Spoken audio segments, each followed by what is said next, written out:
మీ అందరికీ నా ప్రత్యేకమైన శుభములు. దేవుని సంగతులను మనందరం మరోసారి జ్ఞాపకం చేసుకుందాం. ఎందుకు జ్ఞాపకం చేసుకుందామని అంటున్నానంటే, మీలో చాలామందికి ఈ సంగతులు తెలుసు. ఎందుకంటే మీ దగ్గర కూడా బైబిల్ ఉన్నది కదా. కొన్ని శతాబ్దాలుగా భక్తులైన వారు ఈ గ్రంథాన్ని పఠిస్తున్నారు, పరిశీలిస్తున్నారు, బోధిస్తున్నారు, మరి ఎంతో అధ్యయనం చేస్తున్నారు. అందుకని మనందరం జ్ఞాపకం చేసుకోవటమే. మీకు తెలియని సంగతులను చెప్పే అవకాశం నాకు పెద్దగా లేదుగా. మీరు ఎరిగిన సంగతులు అంటే మనం ఎరిగిన సంగతులను మరోసారి జ్ఞాపకం చేసుకుంటున్నాం. మర్చిపోయే అలవాటు మనందరికీ ఉన్నది కదా. ప్రాముఖ్యమైన సంగతులను బాగా మర్చిపోతాము. పనికిరాని సంగతులు ఏంటో అవి చాలా కాలం గుర్తుండిపోతూ ఉంటాయి. పనికొచ్చేవేమో గుర్తుండవు, కానీ పనికిరానివి అలా మనసులో నిలిచిపోతూ ఉంటాయి. అందుకని దేవుని సంగతులను తన దాసుల ద్వారా, అనేక మంది భక్తుల ద్వారా జ్ఞాపకం చేస్తున్నాడు. ఎందుకంటే మనం మర్చిపోతున్నాం కదా.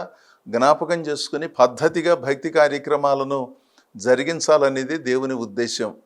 145వ దావీదు కీర్తన 18వ చరణాన్ని మనం చదువుకుందాం. తనకు మొర్రపెట్టు వారందరికీ, తనకు నిజముగా మొర్రపెట్టు వారందరికీ యెహోవా సమీపముగా ఉన్నాడు. ఇది బహు సరళముగా ఉన్నది. మీరు చదివినా, నేను చదివినా, ఎవరు చదివినా అర్థం అవుతుంది. కాస్త దేవునికి ఏ విధంగా ప్రార్థించాలోననే సంగతి. మొర్రపెట్టడము అంటే ప్రభు దగ్గరకు వెళ్ళి మన అవసరాలను నిర్మలమైన మనస్సుతో చెప్పుకోవటం అన్నమాట. తనకు మొర్రపెట్టు వారందరికీ అన్న తర్వాత దావీదు అంటాడు, దేవుని ఆత్మ ద్వారా ప్రేరేపించబడి తనకు నిజముగా మొర్రపెట్టు వారందరికీ. మొర్రపెట్టడం వేరు, నిజముగా మొర్రపెట్టడం వేరు. ఇది మనం పరిశీలన చేస్తే మన అందరికీ అర్థమవుతుంది కదా. అంటే మనం అడిగే విధానం, మనం ప్రార్థించే విధానం, మనం భక్తి చేసే విధానం, మనం బోధించే విధానం, ఏ పని చేసినా ఆ పని చెయ్యాలి గనక చేసేవాళ్ళు ఉన్నారు. సొమ్ములు వస్తాయి కనుక, ఆ ఉద్యోగం చేయాలి కనుక, అన్ని గంటలు అక్కడ ఉండాలి కనుక, ఉండి ఏదో ఒక విధంగా రోజును ముగిస్తే సరిపోతుంది అనే భావన కలిగిన వాళ్ళు ఉన్నారు. వారు పనిచేసే కంపెనీని ఎంతగానో ప్రేమించి, ఈ కంపెనీ ద్వారా నేను ఎంతో లబ్ధిని పొందుతున్నాను, జీతం ఇస్తున్నారు, ఈ కంపెనీ అభివృద్ధిలో నా పని ఉండాలి, నిబద్ధతగా ఉండాలి, క్రమశిక్షణగా ఉండాలని మనస్సు పెట్టి తమ పనిలాగా ఉద్యోగం చేసేవారు ఉన్నారు. చాలా తక్కువ మంది ఉన్నారు. అవునా కదా. నేను సొమ్ములు తీసుకుంటూ ఉన్నప్పుడు నాకు అప్పగింపబడిన పనికి న్యాయం చెయ్యాలని ఉద్యోగం చేసే కొంతమంది, వ్యాపారం చేసే కొంతమంది, వ్యవసాయం చేసే కొంతమంది, ఇలా అన్ని విభాగాలలో దేవుని సేవలో కూడా ఇలాంటి వాళ్ళను మనం చూస్తాం. కాకపోతే రోజు రోజుకి మన పరిస్థితులు మారిపోవటం మనం చూస్తూనే ఉన్నాం. ఎంతసేపు డబ్బులే ప్రధానం, కానీ అసలు మనం ఏం చేస్తున్నామో, ఎందుకు చేస్తున్నామో, ఎలా చేస్తున్నామో పట్టించుకొని పరిస్థితి కదా. పదే పదే ఇతరులతో చెప్పించుకోవటం, వాళ్ళు చెప్పినప్పుడేమో ఆవేశంతో స్పందించటం. ఎన్నిసార్లు చెబుతారండి, మాకు తెలుసు కదా అంటారు. రోజు ఇదే చేస్తున్నాం కదా అంటారు. ఎన్నో సంవత్సరాలుగా ఈ ఉద్యోగం చేస్తున్నాము, ఇంతకు ముందు వాళ్ళు ఎవ్వరూ కూడా మమ్మల్ని ఏమీ అనలేదు, మీరు వచ్చిన తర్వాతే ఇలా మా గురించి మాట్లాడుతున్నారు అని అనవసరంగా స్పందించటం, వాళ్ళకి వీళ్ళకి చెప్పి అల్లరి చేయటం కొంతమందికి రివాజుగా మారిపోయింది. ఎంతసేపు సొమ్ములు సొమ్ములు సొమ్ములు తప్పిస్తే మా బాధ్యత ఏమిటి? ఇన్ని సొమ్ములు ఈ కంపెనీ వారు మాకు ఇస్తున్నారు, ఇంత జీతం ఇస్తున్నారు కనుక దానికి తగినట్లుగా మేము కనీసంగా 8 గంటలైనా పని చేయాలి కదా. ఎవరు చూచినా చూడకపోయినా ఇది మా బాధ్యత అని ఎంతమంది పనిచేస్తున్నారు? కొన్నిసార్లు కొన్ని చోట్ల శ్రమ దోపిడీ జరుగుతోందనుకోండి. అంటే ఎక్కువ శ్రమ వారు చేయించుకుని వారి దగ్గర, ఆ కంపెనీల దగ్గర సొమ్ములు ఉన్నప్పటికీ వీరికి ఇవ్వవలసినంతగా ఇవ్వకపోవటం కూడా పొరపాటే. ఆ సంగతిని కూడా మనం పరిశీలించాలి. కానీ అలాగని అన్ని సంగతులను విశ్లేషించి పరిశీలించుకుంటూ పోతే మన అంశాన్ని చెప్పుకోవటానికి సమయం సరిపోదు కదా. ఇక్కడ ఓ సంగతిని ఆలోచించాలి. ఉద్యోగాలు చేసేవారైనా, వ్యాపారాలు చేసేవారైనా, దేవుని సేవను జరిగించేవారైనా, ఆ సేవను అనుసరించి నడుచుకునే భక్తులైనా ఒక నిబద్ధతతో కూడిన, క్రమశిక్షణతో కూడిన భక్తి విధానము ఎంతో అవసరమండి. చెయ్యాలి గనక చేయటం, వెళ్ళాలి గనక వెళ్ళటం, చెప్పాలి గనక చెప్పటం, వినాలి గనక వినటం, ఇవన్నీ ప్రయోజనాన్ని కలిగించేవి కాదు. ఇక్కడ భక్తుడైన దావీదు ఏమంటున్నాడు? తనకు మొరపెట్టు వారందరికీ అలా అని చెప్పిన తర్వాత తనకు నిజముగా మొర్రపెట్టు వారికి, అంటే ప్రార్థన చేయటం వేరు, నిజమైన తత్వముతో ప్రార్థించటం వేరు, నిజాయితీగా దేవుని సన్నిధిని కనబడటం వేరు.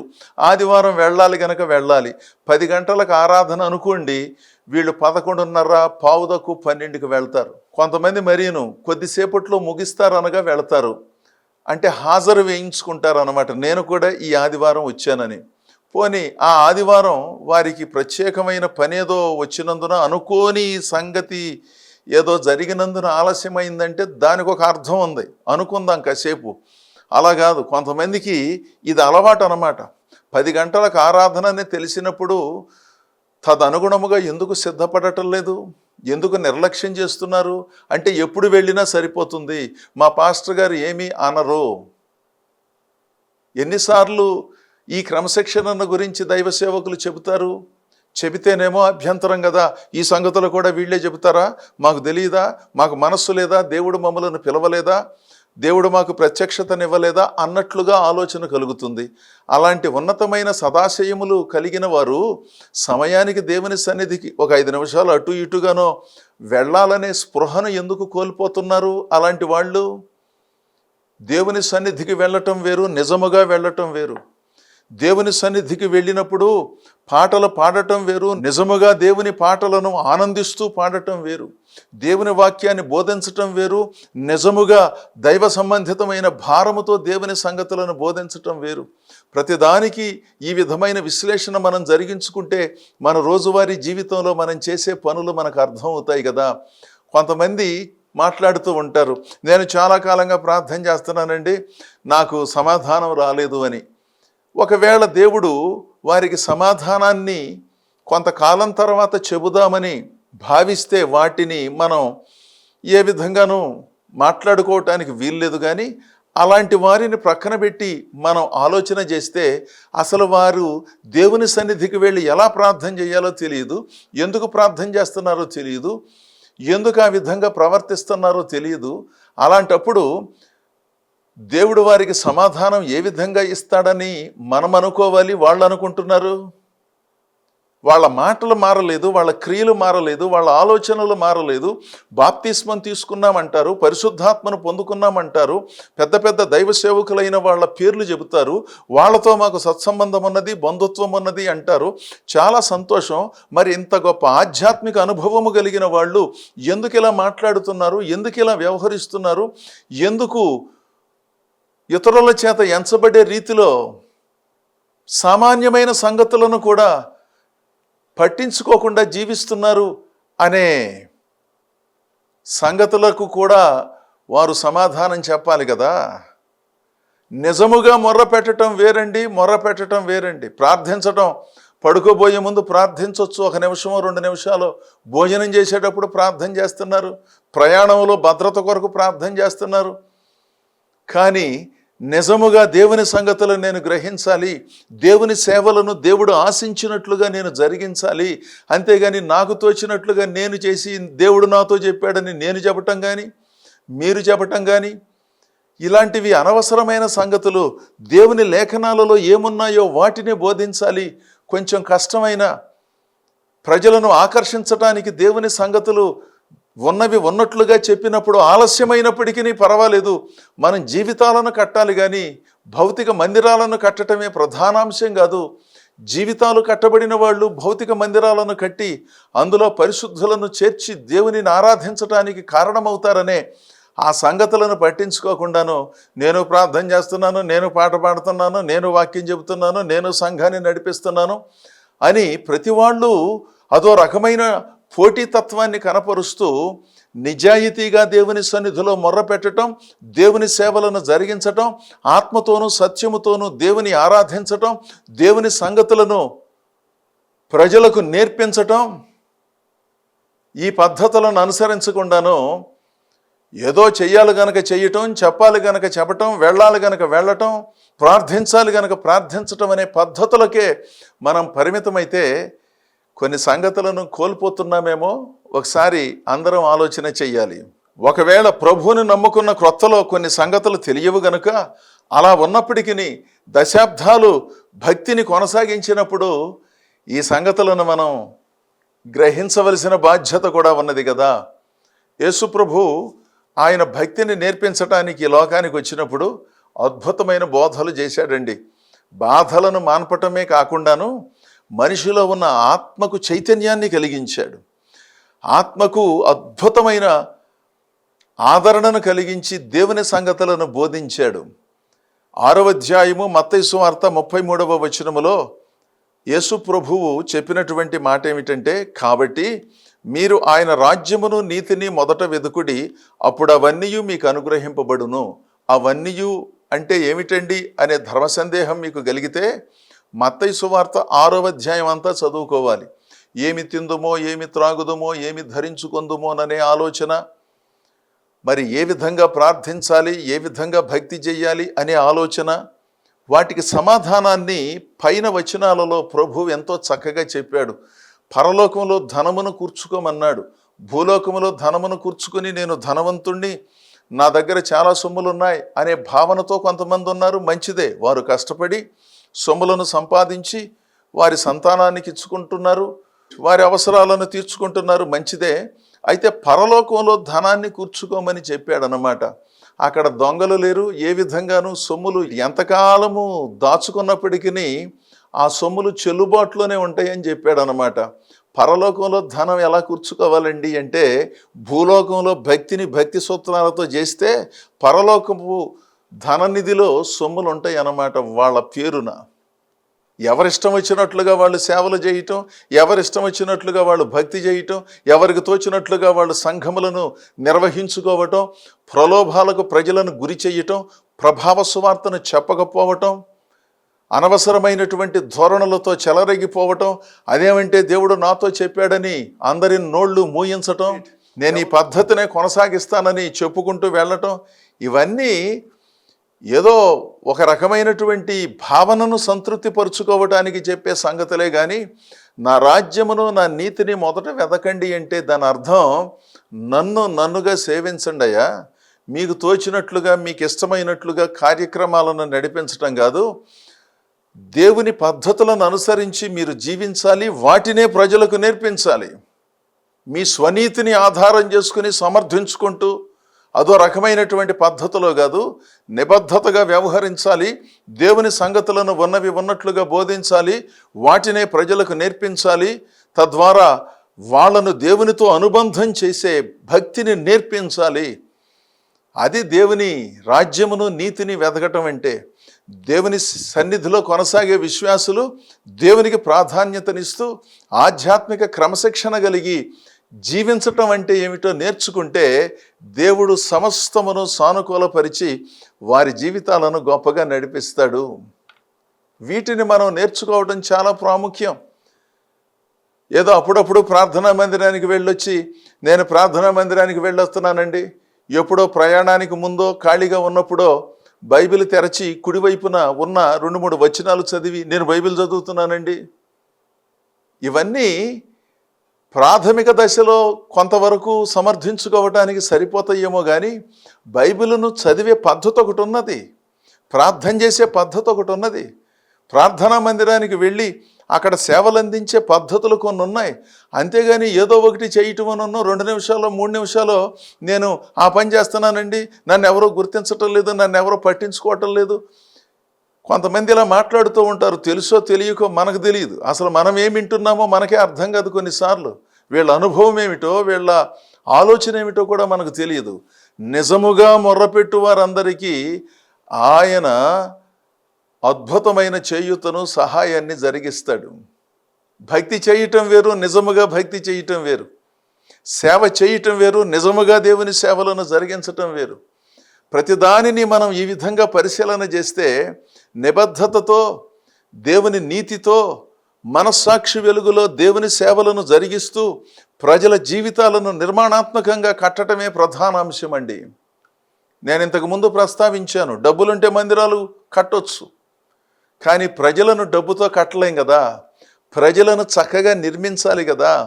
దేవుని వాక్యం అనే మాటల చేత ప్రజల జీవితాలను కట్టడం కష్టమైన సంగతి అండి. భౌతిక మందిరాలను కట్టడం కంటే ప్రజలను కట్టడం చాలా కష్టం అండి. ఒక మనిషిని దేవునిలో సన్మార్గములో నడిపించాలనుకున్నప్పుడు దేవుని సంగతులను వారికి అర్థమయ్యేటట్లుగా బోధించి వాళ్ళ జీవితాలను కట్టడం ఉన్నది చూసారా, అది చాలా పెద్ద నిర్మాణం అండి. అది డబ్బులతో జరిగే నిర్మాణం కాదండి. దేవుడిచ్చిన జ్ఞానంతో, దేవుడిచ్చిన ఓపికతో, దేవుడిచ్చిన ఆలోచనలతో, కొన్నిసార్లు సమయమందును అసమయమందును వారి జీవితాలలో ప్రభు సువార్తను చెప్పి ఏ కష్టం వచ్చినా నష్టం వచ్చినా నిలబడి దేవునిగా సేవించే పద్ధతిని నేర్పించే నిర్మాణాలు జరిగించే దైవ సేవకులు ఎక్కడున్నారో వాళ్ళు శ్లాఘనీయులు. వాళ్ళను గుర్తించండి, వాళ్ళను అనుసరించండి, వాళ్ళను ప్రోత్సహించండి. అది ప్రధాన అంశం. కానీ ఎక్కడ పడితే అక్కడ నాణ్యమైన సువార్త దొరకదు, ఎక్కడ పడితే అక్కడ నాణ్యమైన భావాలు కలిగిన వాళ్ళు ఉండరు. మీ స్థానిక సంఘాలలో ఉన్న దైవ సేవకులను, విశ్వాసులను గుర్తించండి. మీ ప్రాంతాలలో ఎంతో కష్టపడి పనిచేస్తున్నారు, వారికి పెద్ద గుర్తింపు లేనట్లుగా అనిపించినప్పటికీ అలాంటి గొప్ప దైవ సేవకులను, విశ్వాసులను పరలోకం గుర్తించింది. ఆ సంగతిని తెలుసుకోవాలి. మేమేదో టీవీలలో అప్పుడప్పుడు కనబడుతున్నామని అందరికంటే ఘనులమైపోయినట్లుగా మేము భావించటానికి అవకాశం లేదు. నేను అసలు భావించటం లేదు. ఎంతోమంది ఉద్దండులైన దైవ సేవకులు ఎంతో కష్టపడి గ్రామాలలోనూ, కుగ్రామాలలోనూ, అడవులలోనూ, కొండలలోనూ తిని తినక కొన్ని కుటుంబాల కోసం ప్రార్థన చేస్తూ రాత్రిపూట ఎన్నో ఇబ్బందులను ఎదుర్కొంటూ దేవుని సేవలను జరిగించే నిజాయితీ కలిగిన దైవ సేవకుల సేవలను గుర్తించి వారికి సహకరించండి, వారితో నిలబడండి. అవసరమైన చోట మందిరాలను కట్టిపెట్టండి. దేవుడు మీకు ఆ స్తోమతనిస్తే వాళ్ళు ఇవ్వలేదు, వీళ్ళు ఇవ్వలేదని పట్టించుకోకుండాను దేవుడు నాకు ఈ కృపనిచ్చాడని వారికి చేదోడు వాదోడుగా ఉండండి, వారితో నిలబడండి. నిజాయితీ కలిగిన సేవకులు, ప్రార్థనాపరులైన సేవకులు, ఎంతో సామాన్యంగా ఉన్నటువంటి సేవకులలో దేవుడు ఉంచిన సామర్థ్యాన్ని విశ్వాసులారా గుర్తించండి. అనవసరమైన ఆకర్షణలకు లోనై అటు ఇటు గంతులు వేసినట్లుగా లేకుండా దేవుడు మిమ్మలను నడిపించిన సంఘంలో మీరు ఏ గ్రామంలో ఉన్నారో, ఏ పట్టణంలో ఉన్నారో, ఏ ప్రాంతంలో ఉన్నారో, మీరు చిన్నప్పటి నుంచి మీకోసం కృషి చేసిన దైవ సేవకులు ఉన్నారు. వాళ్ళు పెద్దగా చదువుకోకపోయినా మీ ఇంటికి వచ్చి ప్రార్థన చేసి మిమ్మలను ఎంతగానో తీర్చిదిద్దినటువంటి సేవకులు ఈ రోజున వాళ్ళు సామాన్యులుగా కనబడితే వాళ్ళను పట్టించుకోకుండా ఉండమాకండే. మీరు గొప్ప విద్యావంతులయ్యారు, విదేశాలకు వెళ్ళారు, మీరు మాట్లాడినట్లుగా వాళ్ళు మాట్లాడకపోయినా, మీరు ఆశించినంత స్థాయిలో వారి భౌతిక పరిస్థితులు లేకపోయినా, వాళ్ళల్లో ఉన్న దేవుడు వాళ్ళు చేసిన సేవలు మీ కుటుంబాలకు ఎంతగానో దీవెనను కలిగించినందున ఆ యోగ్యమైన సేవకులను గుర్తించి వారికి చేయూతనివ్వండి. అనవసరమైన ఆకర్షణలకు లోనై ఆపదలో ఉన్నప్పుడు, ఇబ్బందులలో ఉన్నప్పుడు మన కోసం పరిశ్రమించి మన ఇంట్లో ఏం జరిగినప్పటికీ వచ్చి ప్రార్థన చేసిన దైవ సేవకుల సేవలను ఏ విధంగా వెలకట్టగలం? నిజముగా దేవుని సేవలో సహకరించడం అంటే అదేనండి. నిజముగా దేవుని సేవ చేసే వారిని గుర్తించడం అంటే అదే కదా. ఆలోచించండి. మీలో కొంతమంది ఆ పద్ధతిలోనే ఉన్నారు, మిమ్మల్ని అభినందిస్తున్నాను. కొంతమంది ఏ మాటకు ఆ మాట తడబడుతున్నారు. వాళ్ళు కనబడటం లేదు, ఎందుకంటే వాళ్ళు పెద్దగా చదువుకోలేదు, హడావిడి ఆర్భాటం ఏమీ లేదు, ఎప్పుడు చూసినా ప్రార్థన అంటారు, ఎంతో విధేయతగా ఉంటారు.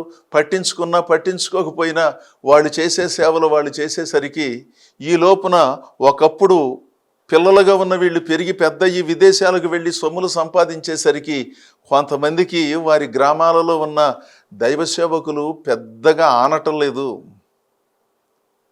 నిబద్ధత కలిగి, సేవా దృక్పథము కలిగి, ప్రార్థనా జీవితం కలిగి ఎంతో శ్రమిస్తూ ఉన్న దైవ సేవకులను గుర్తించి వారికి చేయూతనివ్వటం మన ధర్మం. దయతో ఈ సంగతులను గుర్తించని వారు గుర్తించవలసినదిగా మనవి చేస్తున్నాను. ఇప్పటికే మా పాస్టర్ గారిని మేము గుర్తించామండి, మందిరాలను ఏర్పాటు చేశామండి, దేవుడు ఆ కృపను నాకు ఇచ్చాడండి అంటే మీరు గొప్ప సేవ చేస్తున్నారు. మిమ్మల్ని అభినందిస్తున్నాను.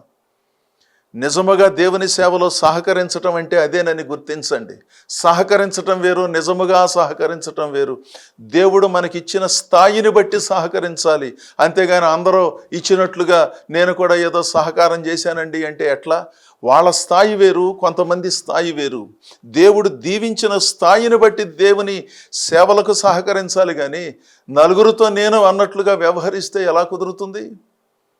దేవుడు మనలను ఆస్తికి కర్తలుగా చేసినప్పుడు దైవ సంబంధితమైన కార్యక్రమాలలో చేయూతనివ్వటం ఎంతో దీవెన కలిగిస్తుంది కదా. మీలో అనేకులు అద్భుతంగా ఆ సేవలను అందిస్తున్నారు. మిమ్మల్ని అభినందిస్తున్నాను.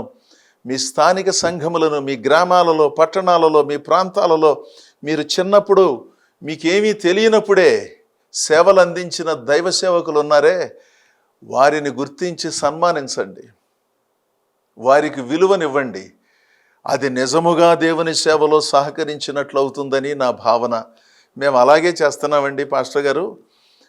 ఎప్పుడూ మా పాస్టర్ గారిని కానీ, మా సంఘమును కానీ, మా విశ్వాసులను కానీ మర్చిపోలేదని మీలో ఎవరైనా మీ మనస్సులో సమాధానంగా నాతో చెబుతూ ఉంటే మీరు గొప్ప సేవ చేస్తున్నారని, గొప్ప భావనలో ఉన్నారని అలాంటి వాళ్లను నేను అభినందిస్తున్నాను.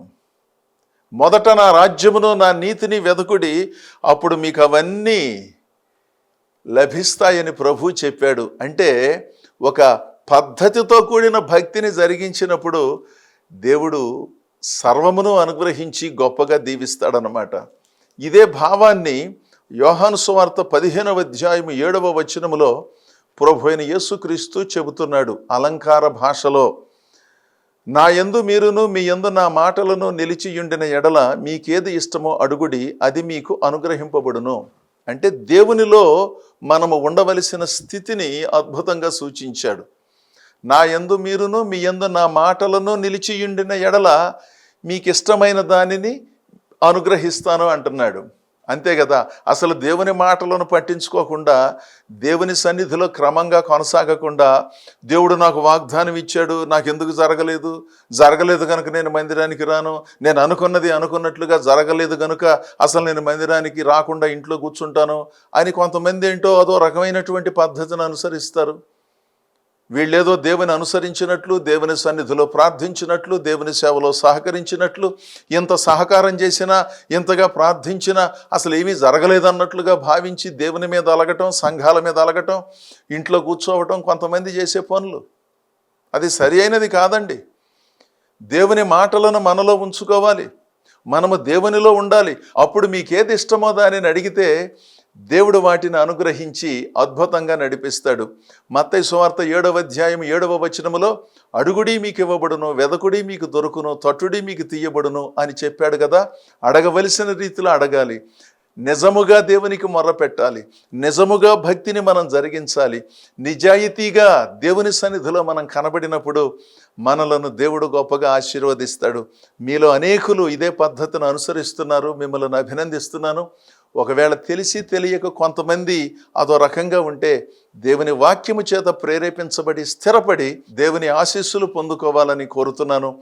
దేవుడు మిమ్మలను, మీ కుటుంబాలను బహుగా దీవించాలని ఆశిస్తూ ఈ నా మాటలు ముగిస్తున్నాను. ఆమేన్.